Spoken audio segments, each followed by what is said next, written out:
I hope you guys are having a great weekend, or I'm sorry, week from last time. And I hope you had a great weekend.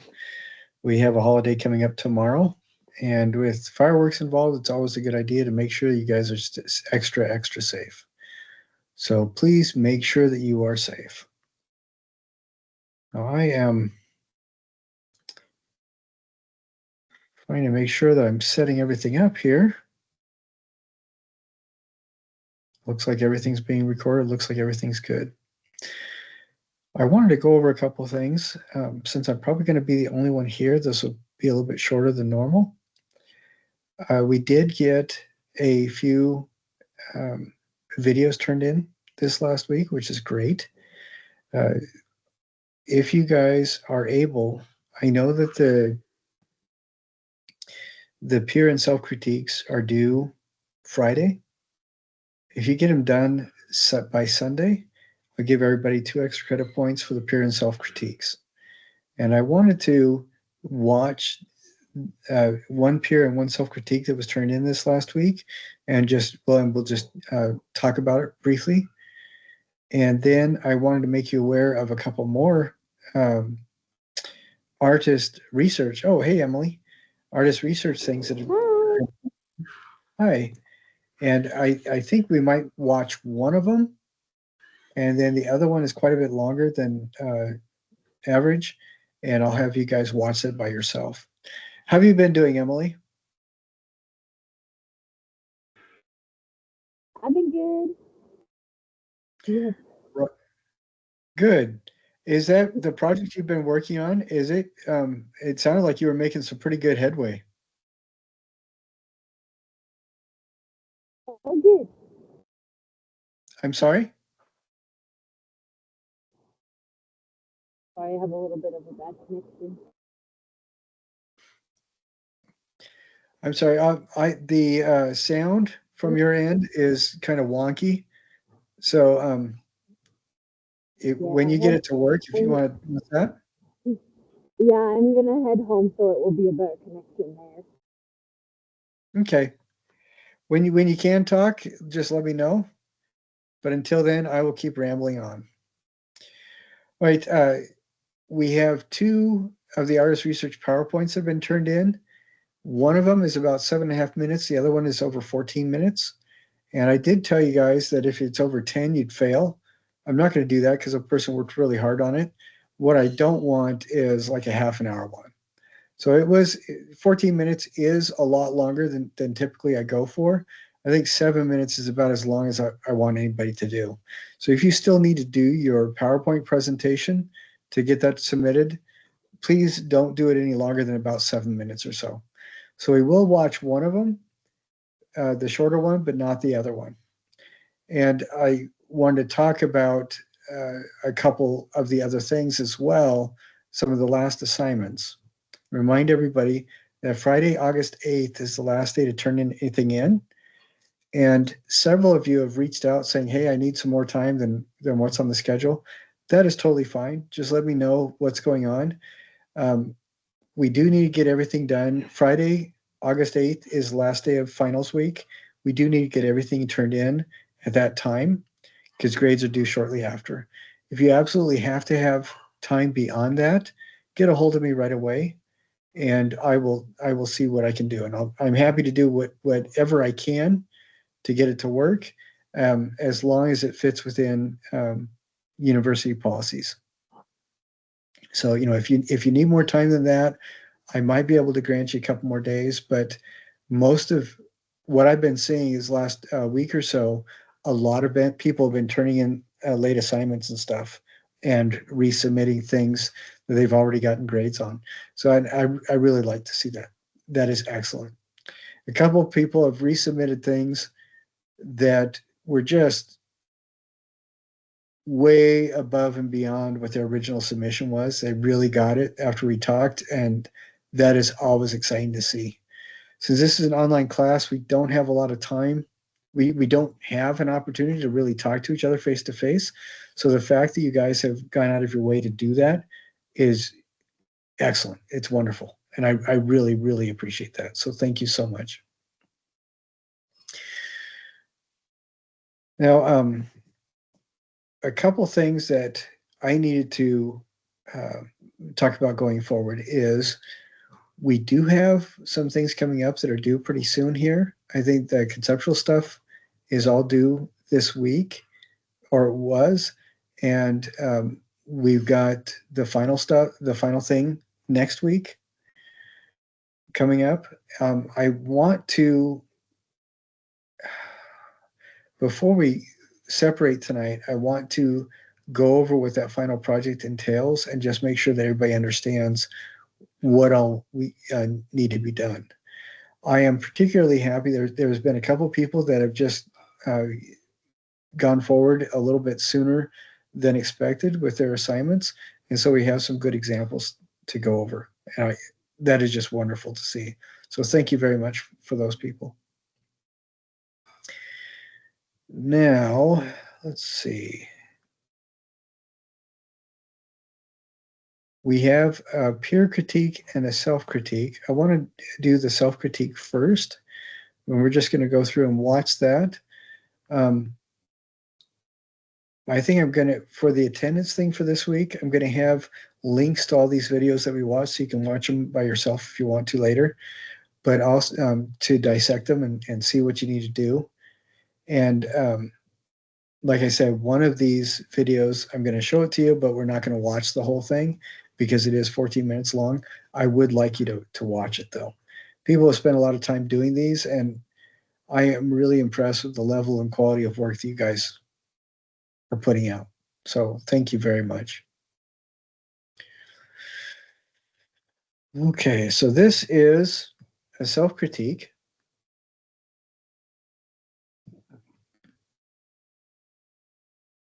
We're going to go ahead and watch this. I remember I told you at the beginning that you needed to have this critique be yours, but you could have anybody read it. You know, if you don't want to have your voice on the video, I don't care. That is totally fine. But what you will need to do is write everything out so that whoever acts as your voice, or if you have AI be your voice, they can read your words. And that's what this individual did.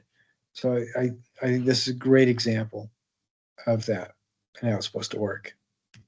Today I would like to share an artistic critique of my own work. I named this sculpture Memory. In this wire sculpture, you can see a lively scene showing a young boy sitting on the back of a buffalo, with lotus flowers growing under the buffalo's feet. The whole sculpture is built with wire, which helps hold the structure together firmly. The wires are in different colors, mainly black and silver, and they are carefully bent to form curved lines that create the shapes of animals, people, and plants. The boy riding the buffalo is holding a flute and lotus leaf. The buffalo has big horns and 4 strong legs, and its body is made with overlapping loops of wire. On the left side of the base, you can see blooming lotus flowers made of wire, with detailed and delicate forms. This piece uses wire to create the whole form, which takes a lot of careful work, wire bending skills, and a good sense of space. The curved lines of the wire create empty spaces, negative space, and also give the feeling of volume, especially in the buffalo's head and the boy's body. Line is the main element here, instead of solid shapes or shadows like in traditional sculpture. Small parts like the hands, fingers, buffalo's body, and lotus petals are made with twisted and layered wires that make them feel alive and in motion. The sculpture has a balanced composition. The focus is on the boy and the buffalo, placed a bit to the right side, balanced by the lotus flowers on the left. There's contrast between curved and straight lines, for example, between the round shapes of the lotus and the long lines of the boy's arms, creating a visual rhythm.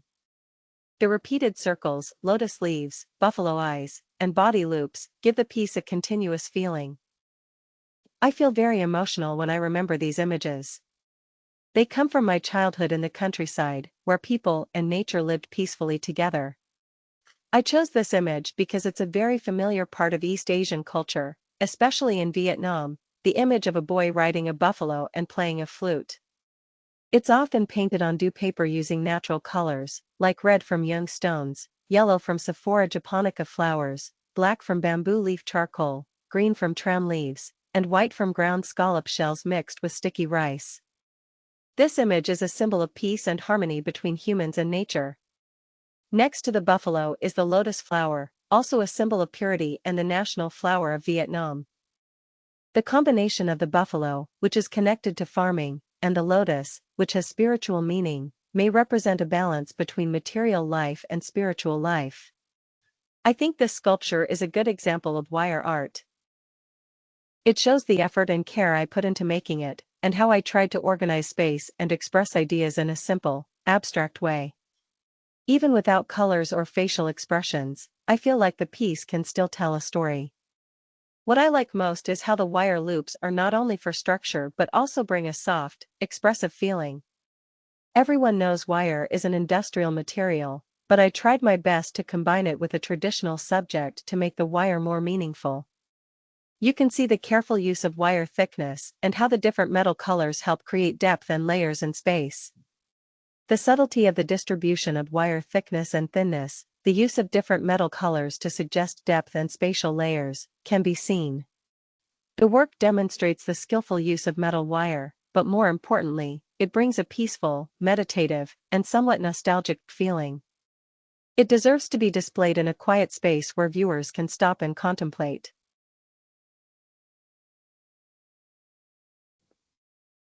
My name is Callie. Okay, let's see.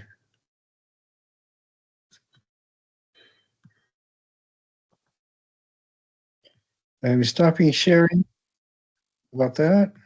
There we go. Okay. I wanted to talk about this a little bit. Um, this is by one of our students named Dow.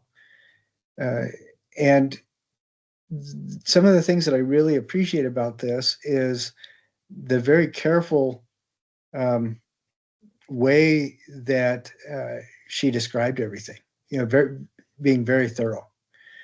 And I also, even though I asked you guys to do the best you can to divorce yourself from the image when it's your own work, one thing that I do like about this is that Dow only went into personal stuff when it gets to interpretation and evaluation, which I appreciated, because then it gives us as viewers I think a little bit bigger view into the rationale behind the piece and her thoughts as she was putting it together. It was interesting to me to see the side-by-side comparison with her wire art and then the painting that she used as inspiration. There were some things that were one-to-one correspondence, and then other things that we saw that she had taken liberties and worked with. For example, the detail in the painting was not all, she was not able to get all of that in with the wire just because of the difference of the medium. And the it was interesting to me to see uh, how the wire was different visually from the painting. What kind of decisions she had made, making that different. And so I thought that was really interesting. Emily, were you able to see uh, any of the video, or were you able to hear any of it? Yeah, I thought. Sorry, my car is going off. Yeah, I was really glad that it was Dow's work on this sculpture since I did my peer review on it and I asked a lot of questions that she answered in her review. Yeah, and I thought that's really interesting too. If you guys get a chance, check out Emily's peer review and then watch Dow's self review. And I love when you guys pick the same things to look at or to review, because that it's always fascinating to me to see what different people pick up on differently, and then also what completely different people see the same. That's always fascinating. So I thought overall that review was nicely done. Right now we have another review. This time it's a peer critique by Dow, and I'm going to go ahead and share that as well.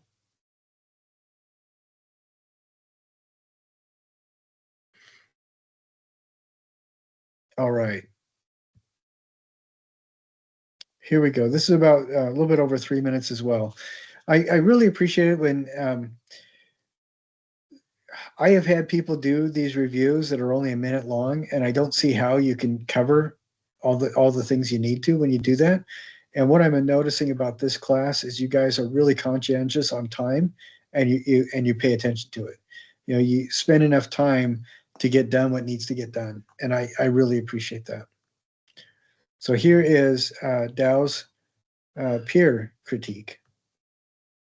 This is a work by Samantha Horrocks for a sculpture-based photography assignment. The work shown is a very detailed, handcrafted miniature house model. The model depicts a two-story wooden house with a triangular pitched roof, a total of 4 windows, a main door, and a white painted porch on the lower level. The upper level is painted a warm golden brown, with window frames and cornice details painted in a light blue, creating a classic feel. The lower level is a pale pastel blue mixed with white, especially prominent on the railings, porch columns, and decorative cutouts. Below the porch is a diamond-shaped decorative mesh, along with intricate curved motifs at the top of the columns. The model is surrounded by pine branches, red baubles, and pine cones, common Christmas decorations, evoking a cozy and festive atmosphere. The model is placed on the edge of a shelf, in a space that evokes a sense of family and familiarity. The work is very beautiful, and I find it clearly shows balance, symmetry, and attention to every architectural detail. The house is vertically symmetrical, 2 windows on each floor are arranged in balance on both sides, the porch is divided equally by 3 pillars. This creates a steady rhythm and a pleasant feeling for the viewer. The author cleverly chooses colors to evoke memories with warm brown, cream white, and pastel blue, which makes people think of an old house full of memories. The contrast between the brown walls and the white details helps to highlight the beauty of the decorative patterns, especially the eaves and railings. The most impressive point is the sophistication in every detail. The railings are neatly cut, the roof edges have a wavy shape reminiscent of a classic house, and the way to create depth thanks to the difference in planes helps the model have depth. The pillars also contribute to creating a sense of three-dimensional space. This house model reminds me of the old American wooden houses that are often seen in old towns, but I also see many houses designed like this in rural areas in America. I think this house is a symbol of nostalgia, warmth, and nostalgia for home sweet home. Placing the model among pine branches, red baubles, and pine cones further emphasizes the feeling of Christmas and family reunions. I think this work may have been inspired by an old memory. The small scale and paper material make the work private and intimate, as if containing a precious memory in the palm of the hand. Just as the teacher requested. The author did a great job. This is a successful work in the genre of miniature architectural sculpture. It not only demonstrates precise cutting and assembling techniques but also conveys deep emotions. The small details are all carefully and cleanly handled, the model stands firm, balanced, and aesthetically pleasing, but at the same time it feels gentle and delicate, like a keepsake. I am particularly impressed with the way this person has given such a small object its personality. The traditional details, the cozy porch, and the Christmas atmosphere create a clear feeling. The work does not need to use bright colors, it has harmonious, pleasant colors, but still tells a very unique story. I think it would attract everyone's eyes if the author participated in displaying his products somewhere. The care this person has taken in her work has made it valuable.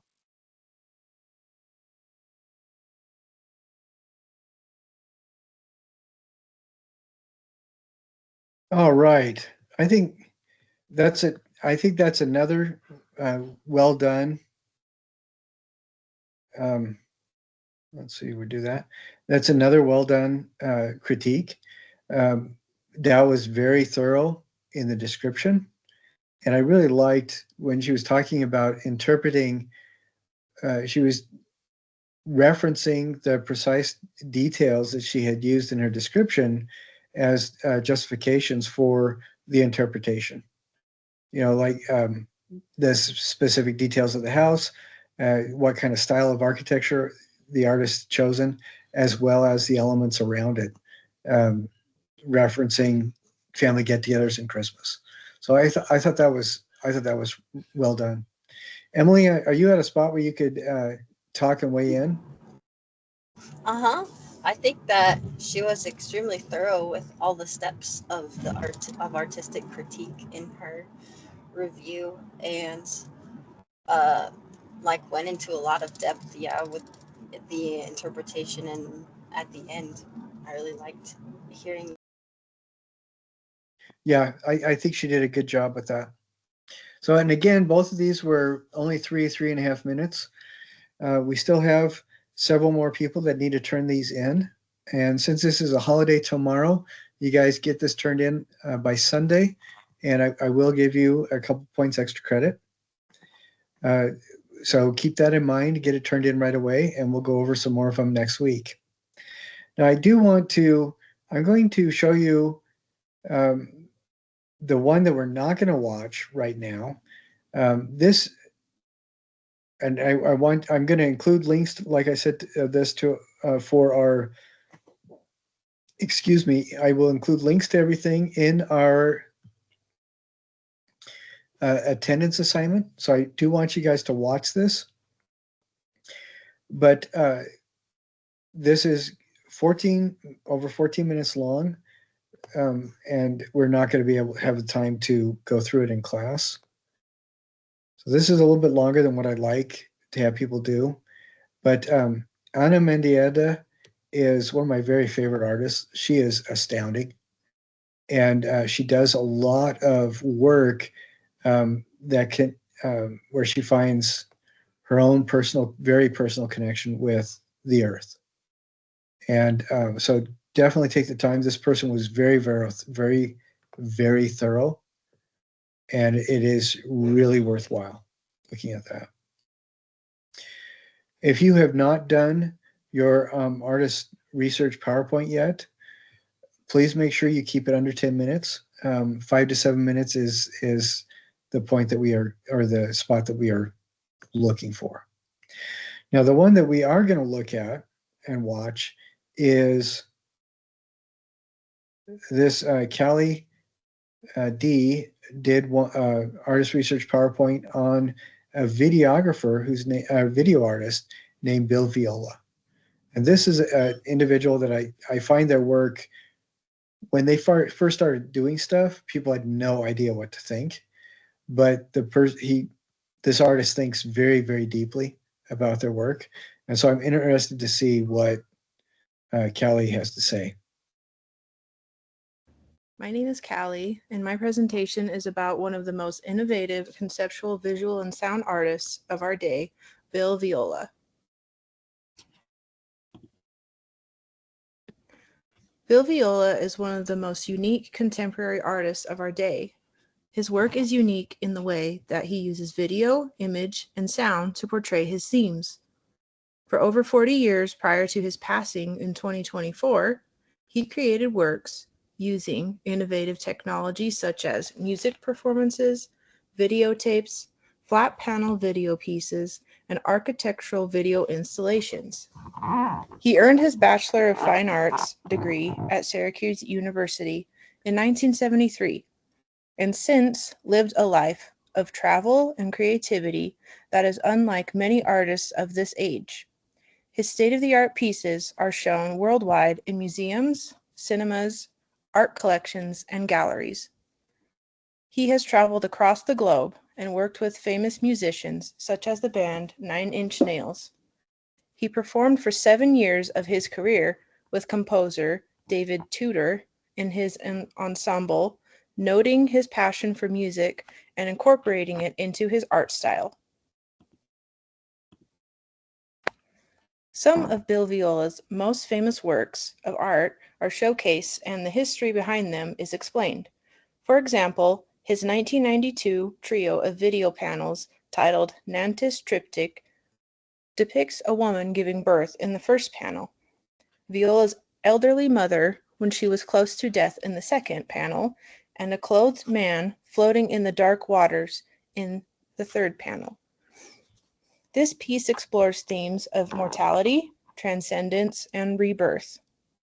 Another piece with a theme of mortality, The Sleep of Reason, explores manifestations of the anxieties of the human existence, such as nightmares, destruction, fear, and panic.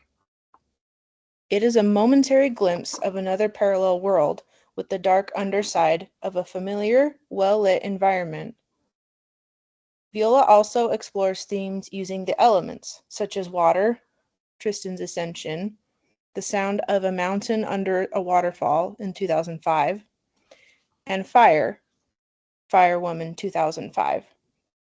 Many of his elemental pieces focus on themes of a singular body in states of distress, such as drowning, lost in the abyss, or gasping for breath.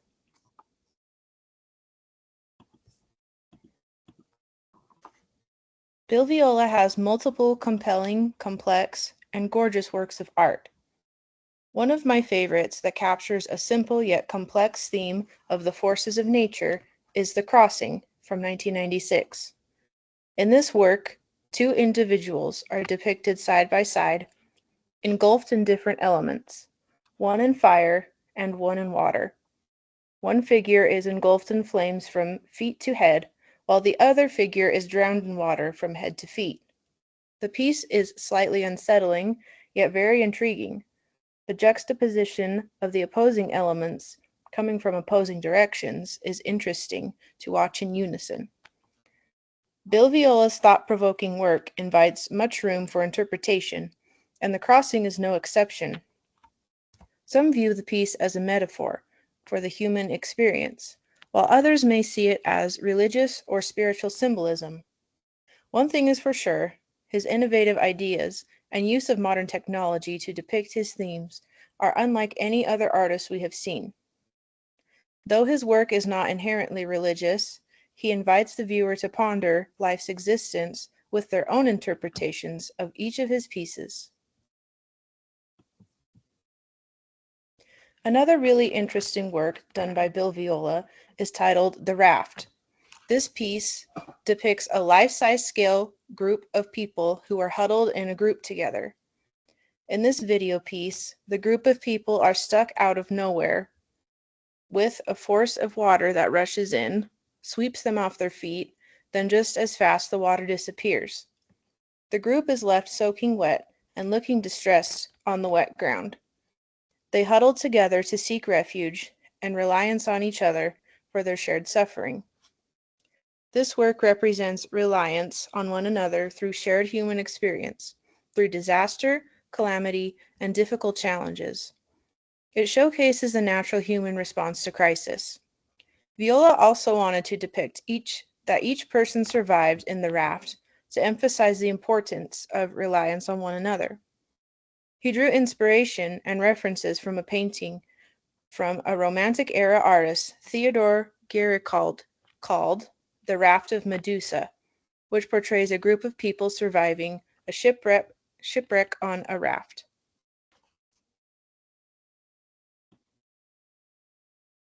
In a documentary clip, Bill Viola discusses his work on the triptych for the band Nine Inch Nails' Fragility tour. Designed by the band's singer, Trent Reznor, and Bill Viola, the tour featured 3 vertical LCD screen panels to accompany the band's music. The band wanted to have a break between their more high-intensity songs to accompany calmer songs. Bill Viola came up with the idea of drops and ripples coming in, shifting through various colors of water, with the drops sporadically falling to create more ripples in the water. The imagery accompanies a song titled La Mar, meaning the sea, and provides a calm nature parallel to the lyrical nature of the song.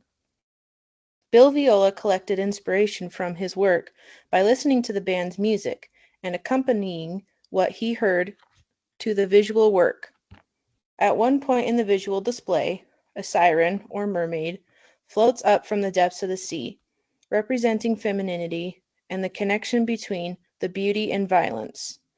Trent has a way in his music of working with very simple and clear forms, but then you realize there is a level of complexity. The lyrics in that song were very inspirational and kind of carried through all 3 pieces that I worked on, says Viola.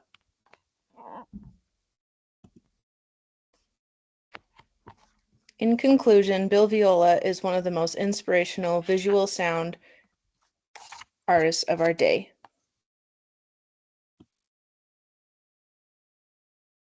How much could you save? Okay, we don't need that.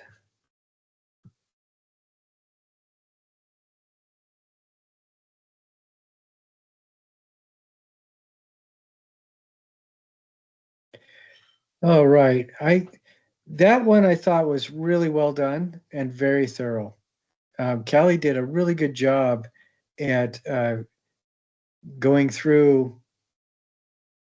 Let's see, did I already stop the sharing?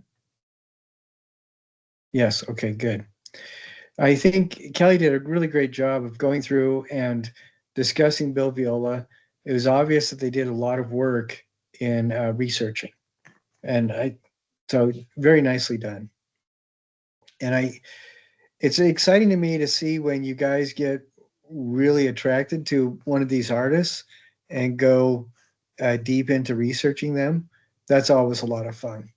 And like I said, with Ana Mendieta, that one is very thorough. So definitely take the time to watch that. Now, I wanted to mention the ready-made and the wrapped or cocooned object assignments. Before that, Emily, are you at a spot to comment about the Bill Viola presentation? Yeah, I'm home now, so my connection should be good now. Okay, good. What did you think about what Kelly did? Man, I was blown away by the works that were exemplified, like the examples she gave of his work. Uh, he, she kept saying that he is like a phenomenal artist of our time, and I can definitely agree from what she shared with us. So I think that it was very thorough in showing us who he was. Yeah, I thought it did a very, very good job. See, what I would like to do now is shifting gears just entirely. I want to remind people that there are still a few people that need to turn in their PowerPoints. Please get those done. Use this weekend to get all that video stuff done, if at all possible, and get that turned in. We only have a couple weeks left. I think we have about 2 weeks left, is all. And I would like you guys to spend the time on your final project, and we'll look at that again really quick. And I wanted to remind you about our final week together as well. So let's see.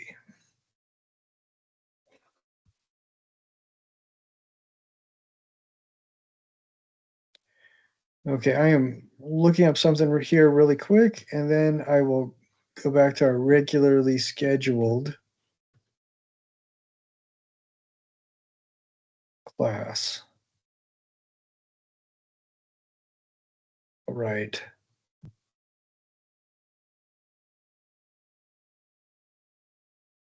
Now, most of the things that people have turned in for their ready-mades and conceptual work has been pretty good. And there were a couple things that I wanted to talk about as we go on that. So to just help clarify things. So here we go. All right, so this is a relatively new one. And these are, I'm just taking these right from the discussion postings. What I really appreciate is that everybody who has posted their stuff on here has also been responding to other people's artwork, which is exactly what the assignment is. You give 3 descriptive comments on other people's work. So if you posted your image, but you haven't posted your comments yet, go back and post the comments and then email me to remind me that you did, because for discussions, there isn't, I don't see, or I don't get a separate notice saying that you've added to the discussion. Right, so this work is called Bullseye. And I don't know. I don't know if you can tell exactly what this is. Emily, can you tell what this is? Is it like a really worn scrub brush Yes, that's for exactly what washing it is. dishes? Oh, and it's like from above, so it kind of Yeah, distorts it a little bit. I see. yeah, and they focus their lens on the bristles, so everything else is kind of out of focus. And I like that. I thought they did it. That was really an interesting way to do this. And this person did a really good job with those 3 paragraphs talking about what this piece was. So I thought that was there's the thing itself um, is a lot less important than the context you ascribe to it. And people have been doing a really good job talking about it. Now, this one, I appreciated this one. The title of this is Snake Eye. And it's interesting to me because I don't see how the title relates to it, but that's not imperative. I mean, it's the title relates to it because it is important for the person who put this together and photographed it. And that's what I appreciated. And they talk about it just being a regular standard uh, pan and describe some of the history of cooking pans. And, just this ubiquitous everyday object. And the thing that turns it into conceptual art is simply because the person has taken ready-made and placed it in a separate context. And what I liked about this too, if you look on this, this is Sam's contribution. Read this last paragraph because it's interesting to me that he compares this to Dadaism, which it is directly related to. And he also he uses language very similar to what Andy Warhol used when people were asking him to describe his artwork. And I think it's just really fascinating. So this turned out really well too. This is one that we have not seen before. And I like how this person presented it. It looks to me like it is a finial, just a small globe finial. This and what is nice about this is that the person they called it Atlas, and this is more of an artifact of memory for them, and they talk about that quite a bit here. And I really like the depth that they went into to describe what it is, where it came from, how ordinary it was, and then why it became something interesting. So I thought they did a good job with that one too.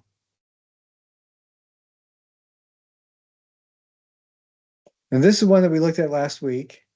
It was called Complete. It's interesting to me because my wife and I have been working on a big jigsaw puzzle uh, just recently. And I think we looked at this one last week as well. What I'm liking about these is when you guys are picking stuff to do, it like this is one of my favorites so far, but it is completely ordinary. You're finding absolutely ordinary objects, stuff that has been kicking around in the basement or broke off of something or that you use every day in the kitchen, and you're presenting it in a way that is completely new. And again, this kind of conceptual work, oh, this is one that we have not seen before. And but this kind of conceptual work is fascinating because it really gives you an insight into the artist's perspective on the world. What are they seeing in this object that you never saw, and how are they presenting it so you can share this new context with them? Now, I just thought this was just taken on the ground, but what Emily did on this is she's talking about what this object represents. It's a kite string, and it's photographed specifically in a site where people have played with kites. Is that right, Emily? Yep, that's right.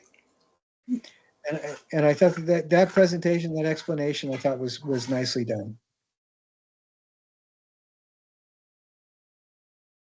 And this is and the grounds of a church where kids do fly their kites and everything.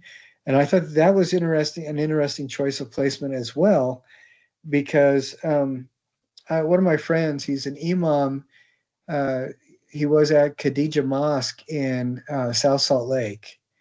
One of the things he said is that divine direction, like commandments, are like a kite string, and the human soul is the kite, so that the kite string keeps you anchored so that you can fly. And I thought that that was an interesting thought, but I also thought it was interesting that Emily chose to photograph this on a church playground as opposed to just like a municipal field or anything. So that was fascinating. So I really like these examples that people have brought forward. So please be mindful of that, and please make sure that you turn yours in as soon as you can. So we're going to share this tab now. Again, this is from the discussion thing. And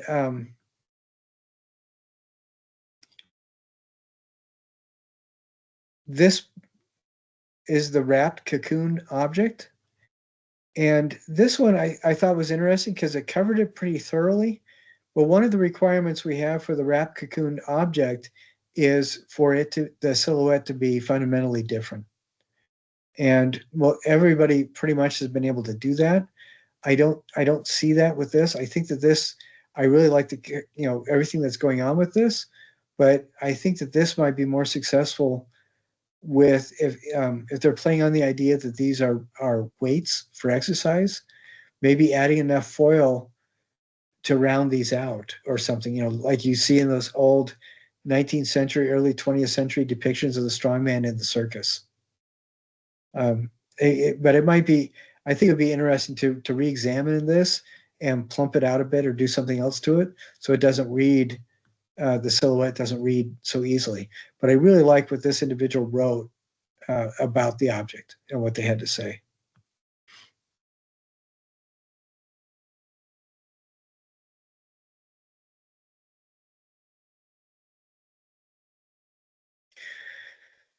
Now, did we see this one last week? I'm pretty sure we did. I don't remember it. I think the only one last week was Dow's with the globe. Oh, okay. All right, because I think that this one is really intriguing as well. This is an object that it's a bottle, but it's wrapped in such a way so that it looks almost like an odd uh, vegetable or cocoon. And I think that the person did a really good job in wrapping this, using a lot of different fun things to wrap it with. And I like this because the object itself, the silhouette, is very different than the original. And I love what they had to write about it as well, and talking about it.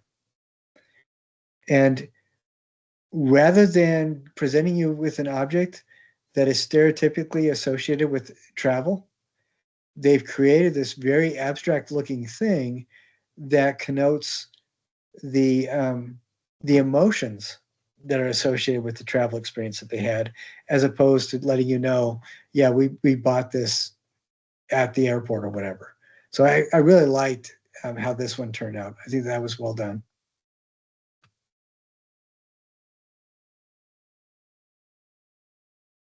Now, I don't know if you can see this one very well. This is wrapped. This is a skeleton, and it's put on something and then wrapped with saran wrap. And what I liked about this is that rather than just wrapping it smoothly and tightly so you could see clearly what's going on, the person did several layers of saran wrap, changing them up a bit, getting it to the point where this looks almost like a webbing. It looks like a functional cocoon for some weird kind of critter. And if I had not said skeleton, I don't know if you'd be able to tell what it was. And I think that turned out well. And I really appreciate Yeah, I didn't. I had no idea that was a skeleton. I just glanced at it. I haven't read what she wrote, but now that I see it, that Yeah, changes it you completely can't for me. unsee it. Yeah, but like this hand is the only thing I think that really lets you know it's a skeleton. Everything else, without that bit of hand as a context, you have no idea. I think, but I really appreciate what this person is doing. They have a mat that they rest on, and then they put the skeleton on it, wrapped it all together, and it makes for a really interesting and unusual new object that does not share a silhouette of either of the components, and it makes it so that it immediately intrigues you to try to find out what's going on. And I thought that one was another really good example.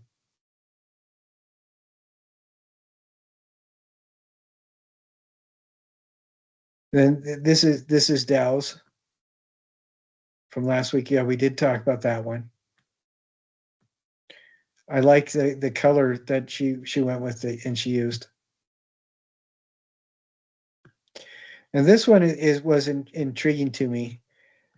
And one of the reasons why this is intriguing to me is I have no idea what the original object is. There's no way of knowing because this person is and Emily, this is yours too.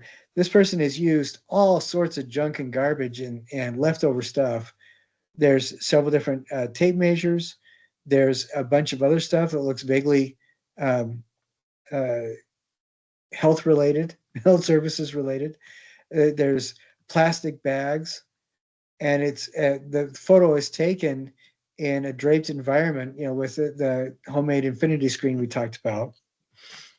And I thought that this was really interesting, and I thought it was a really good um, a really good example of this kind of thing. Now, the original object is a blender, and once we know that, we can see the rim right here and the base right there. But the silhouette is so fundamentally transformed that without knowing that, it's almost impossible to tell. But once we do know that, we see all these other things that are associated with assumptions about and connotations of food consumption. Here's a Slim Fast label, measuring tapes, like I said, threads for sewing clothes, resizing clothing, measuring spoons. It's interesting to me because the elements used to wrap this say an awful lot about the object that's within the wrapping as well that you can't quite make out. But it's also ambiguous enough that it makes you really interested to try to figure out what it is. So I thought that was nicely done. Emily, do you want to say anything about this one? Um, I think just that I thought about it a lot before it all came together. And I think I'm gonna take a video of myself like unwrapping it and kind of post that just for on my social media to kind of share something that this was like a meaningful project for me because it's related to like mental health around food. And uh, I want to take the video of myself unwrapping it to kind of be a piece of that conceptual art of me, like taking it apart and deconstructing it. And inside of the blender are some Barbies, so I kind of want to like take them out and free them in a video and kind of show that off that they were in there. This is something that is intriguing to me. I wonder if, in addition to taking a video of you taking it apart, I wonder if there's any way to easily edit and do that reverse, speed it up so that you have a video of you taking it apart, and at the very end, it goes reverse, so it's all put back together. That might be really interesting. I don't know if that's possible, but that would definitely be something that was fascinating. Yeah, I think I could figure that out. That'd be cool. But I'm really impressed with how personal these have things have gotten for people. That is really great to see, because it demonstrates that you put a lot of thought and energy into it. And it was great to read all the things. One of the ones that I particularly enjoyed reading was by somebody who just is very clear about how their thoughts on what conceptual art is and what a waste of time. And I really appreciate that.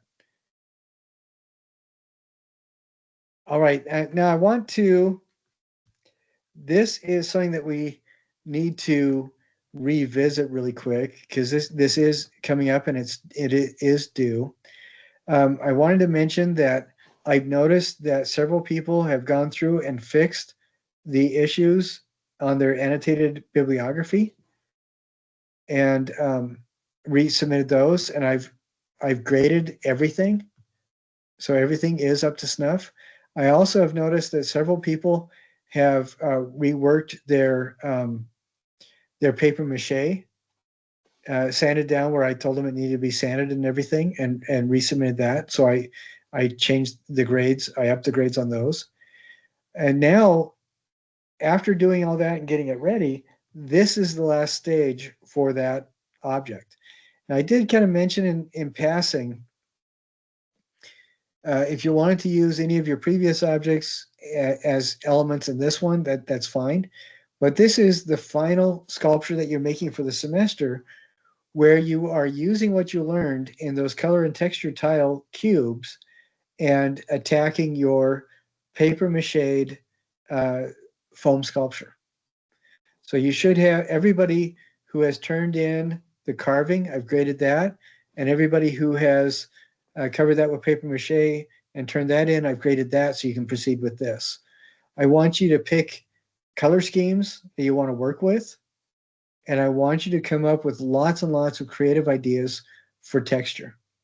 Now, this is Dow's, and what is fun about this is there is a pretty consistent color scheme. It feels harmonious, but how that color scheme is come to, I think, is really creatively done. They've used several different materials. Some of them I can recognize right away. A few of them I can't. There's ribbons. There are silk flowers. There's other stuff, and just straight up cloth that's used.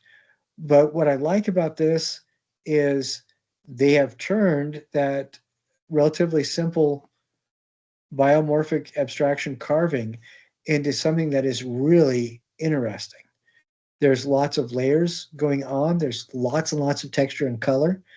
And what makes this stand out is you can come back to it and find new things as you look at it.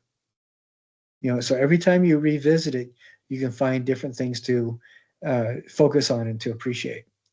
So I'm so glad that Dow turned this in pretty early, because this is something that everybody can look at.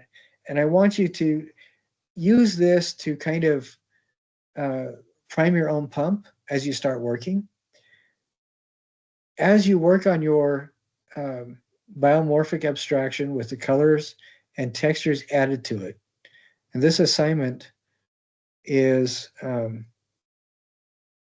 called the Mighty Voltron Sculpture Revisit.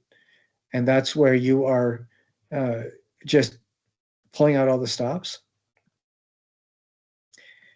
And this is the assignment page. So I do say important before you begin, take a photo of the piece. If you have a photo because you've turned in the submitted the paper mache thing, that's what that photo counts. You know, that counts. Well, the reason I put that in there is because I've had a number of my students start work on this, just pulling out all the stops to put all sorts of texture and color and everything into it. And one of them was told that their visa was up and they had to come back home. And so they had to leave everything behind. And they didn't have any visual, they only had a couple photos of what they had done. But about 3 different people over the years, a well-meaning parent or family member decided they would clean up their workspace and threw everything away without realizing that this was their art stuff and they didn't have a lot of photos. But I want you to, so take photos of everything as you continue. You don't have to turn all those photos in. I just want you to make sure that your butts are covered in case anything gets thrown away by somebody. But you need to, you can cannibalize any of your sculptures and use that to emphasize texture. Some really interesting ones have been people have taken the wire and added that onto what they did and used that as a skeleton for applying more texture. And you can do this fairly quickly, but I don't want you to do this quickly. If you think you're all done in an hour, you're not done. Go back and revisit it. And what I'm saying is, can you imagine what this would look like if this person had just spray painted it 2 different colors and then left it? You know, no texture. Or what if they had just applied a couple of these flowers here, a couple flowers there, some ribbon there, and left the rest of it? I mean, that's not what we're looking for. We want to have every element of the surface of your sculpture touched and visited with color and texture, just like it is going on here. So if you think you're done with it, step away for a couple hours, then come back and add more. And if you get to a point where you are concerned that you don't know what to do with it and you think it might be done, send me a couple photos and set up a time we'll talk about it. And I can give suggestions. What this needs to be, it should take a minimum of about 7 hours of your time. And you just apply everything you've learned during the semester. And if that means, you know, cutting up previous projects that you've already gotten graded and applying it to this for elements of texture and stuff like that, then that's what it means. You know, go for it and do that. Right. And then for the grading, I'm looking for 3 things: application of color, application of texture, and evidence of the time expended. I don't know, Dow did tell me how long this took, but it's pretty obvious that it did not take just an hour. It's obvious that it took more time than just an hour. And we want to see the evidence of time taken on this. And I hope that makes sense to everybody. Does that make sense to you, Emily? Great. Yep, totally. I'm excited. Excellent. Now, we are also having the 5-paragraph essays due. And that's something else I wanted to mention, talk about briefly. That the final element of your artist research or service learning is your final essay.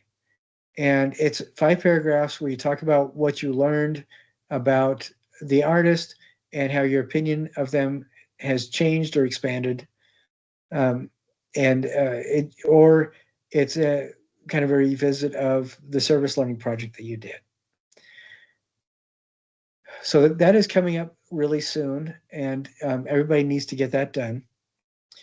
But also, I wanted to mention that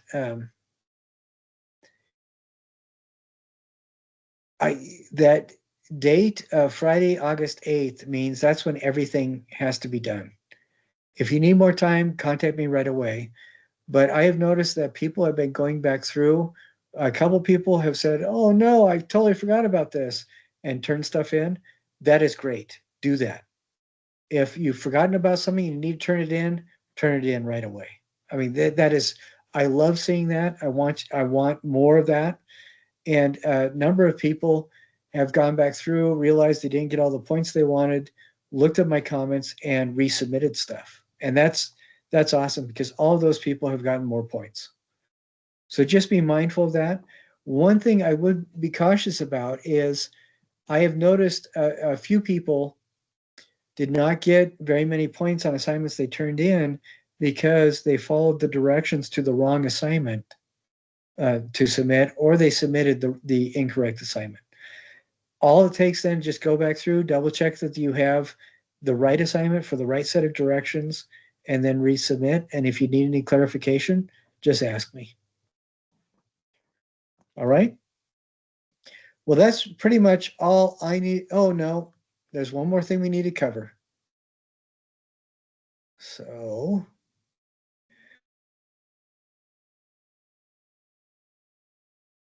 let's see.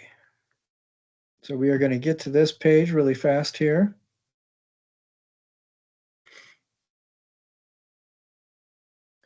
All right, this is what our final module looks like. Now, the student SRI, that is your grade for the course.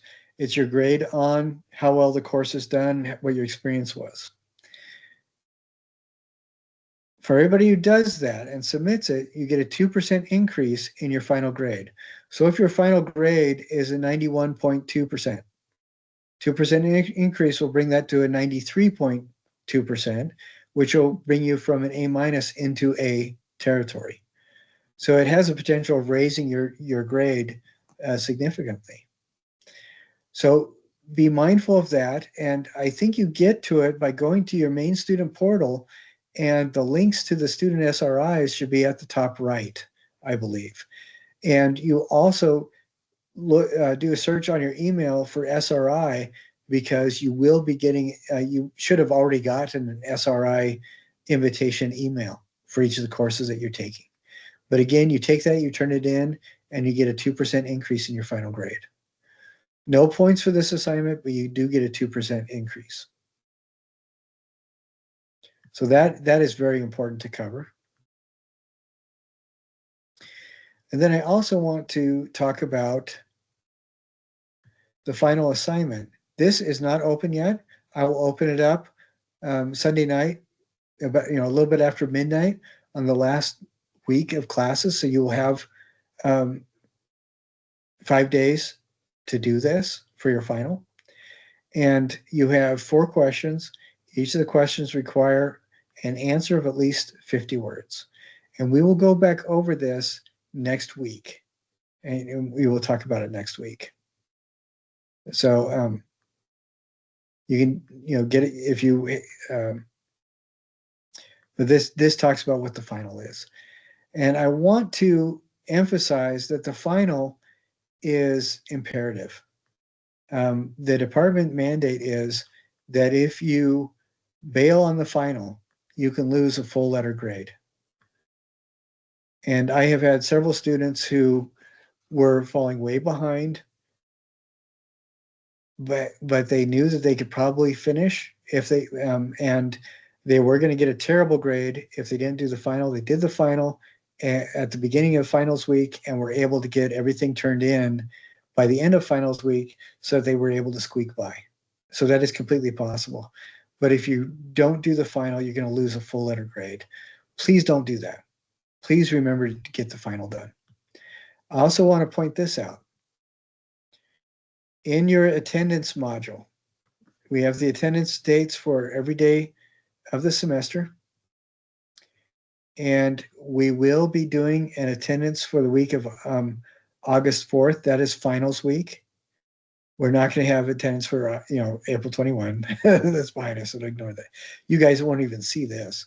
But for August 4th, we will have attendance that week, but it is not mandatory.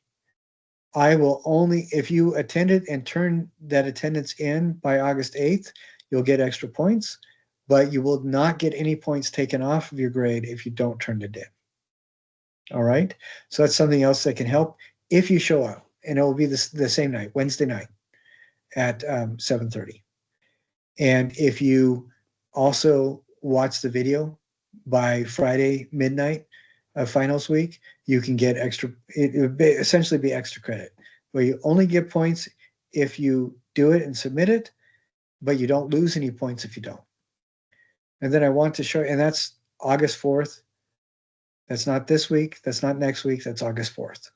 Okay? Then I also want to point this out. We look right here, notice that this is extra credit. This is the same kind of thing.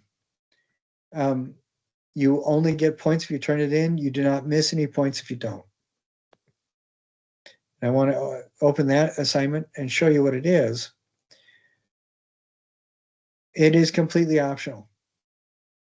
If you want to do this, you will need to do a 300-word reflection that is essentially your evaluation, your artistic critique of a movie, a scene from a movie, or other specific subject. Somebody did this on the Jet Li movie Hero, and it was really amazing. That was very cool. And then there are some other people that did it on just scenes from movies, and that was great. That's the 300 words. You give an introduction where you include what you watched or experienced for the extra credit. So if you wanted to, if it's something else, you could go to a play and use the tools of artistic critique to critique the play. You could go to an exhibit. You could go to an art show. You could see one of the shows on campus. You go to a library, walk around and critique the architecture of the building. It doesn't matter. What you're doing is specifically you have an experience and you are applying the tools of artistic critique to the experience in this way. And each of them, you're going to have the sections labeled very clearly. So you have an introduction describing what you did. And then the 300 words are your description, your analysis, your interpretation, and your evaluation. And I say approximately 65 to 75 words. This needs to be 300 words in total. So whatever the word count of your introduction, you can take that out of the word count for each of these. So if your introduction is 40 words long, then you'd only need to do 65 words for each of these 4. But each of the sections needs to be clearly labeled. Emily, does that make sense? Yep, I love that. All right, so you guys do it. If you want to do that, that is totally fine. And it will be applied as extra credit. So it will help out. All right, so that is all that I have for right now for this week. We are ending a little bit early because that's basically all that I needed to cover. Now, Emily, do you have any final questions or concerns? Does this make sense what the last couple of weeks are going to look like? Mm-hmm. I think I don't have any questions right now. That's all pretty clear. Okay. All right, great. And if you have for anybody in the class, if you guys have any concerns, any questions about how I graded things or what I had to say, please let me know. And I will do whatever I can to clarify things for you. And I want to remind you that my job is not to give you a bad grade. My job is to do everything possible to help you succeed. So if you need more time, if you need more clarification, if you need more help, let me know, and I will do what I need to help you. All right? But that's everything that I've got. For the attendance, I'm going to include links to those videos that we looked at, and I would like you to watch the video on Ana Mendieta. And one of your 5 points that you learned will be something that you observed for one of those 2 art research videos. All right? So thank you very much, and I look forward to talking to everybody next week and to see what you guys produce. It's exciting. I'm so glad everybody who's taken this class this semester, you guys are taking it seriously and you're doing really great work. I appreciate that so much. So thank you very much. Look forward to seeing you this next week, and you guys be safe for the holiday tomorrow. Have a great Pioneer Day. You too. Enjoy Yeah. yourself. Thanks. We'll see.